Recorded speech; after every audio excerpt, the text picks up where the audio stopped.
Ce premier sujet d'étude propose d'aborder les relations entre les USA et le monde entre 1917, qui marque leur happening sur la scène internationale avec l'entrée en guerre, et 1989, qui marque l'affirmation des USA comme unique superpuissance après l'effondrement du bloc soviétique. L'affirmation de la puissance, l'engagement dans la Première Guerre mondiale. En 1917, après avoir longtemps conduit une politique isolationniste, ils ne s'occupaient donc pas des affaires du monde, les États-Unis entrent dans le conflit car leurs navires sont régulièrement coulés par les sous-marins allemands dans l'Atlantique Nord. Ils vont dès lors contribuer de manière décisive à la victoire, grâce à une économie puissante, et le président Wilson, avec ses 14 points, va peser sur le règlement du conflit.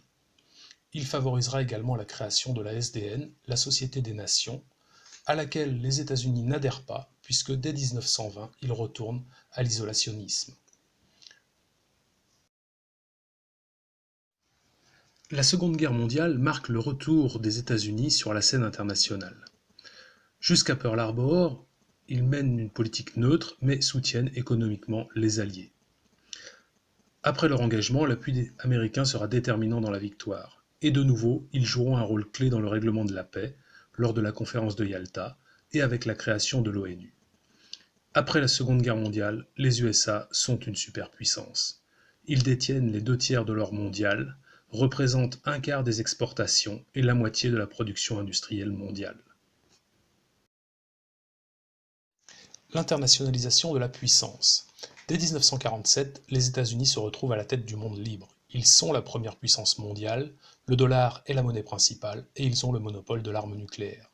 Ils vont dès lors lutter contre le modèle soviétique. Cette lutte est d'abord économique, à travers le plan Marshall, qui est diffusé en Europe occidentale. Cette lutte est également militaire, avec l'alliance défensive qu'est l'OTAN, l'organisation du traité de l'Atlantique Nord, avec la course à l'armement et avec la guerre, comme en Corée, pour limiter l'expansion communiste. Ils vont également diffuser le modèle américain, reposant sur la démocratie libérale, l'économie de marché et la société de consommation.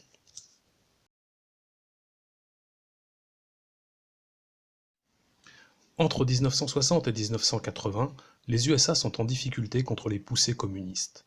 La guerre au Vietnam dure, entraînant le développement d'un sentiment anti-américain un peu partout dans le monde. De plus, les États-Unis sont confrontés à de graves problèmes intérieurs, la ségrégation et la pauvreté, qui génèrent de nombreux mouvements contestataires, dont le mouvement dirigé par Martin Luther King, ou bien le mouvement des Black Panthers.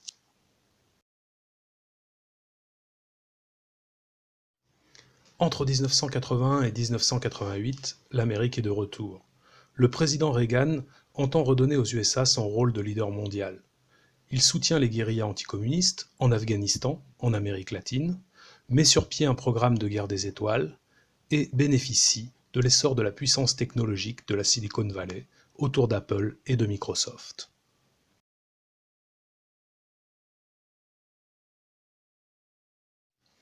Après l'effondrement des pays communistes d'Europe de l'Est en 1989, puis la disparition de l'URSS en 1991, les USA sont désormais la seule hyperpuissance mondiale. C'est le triomphe du modèle américain.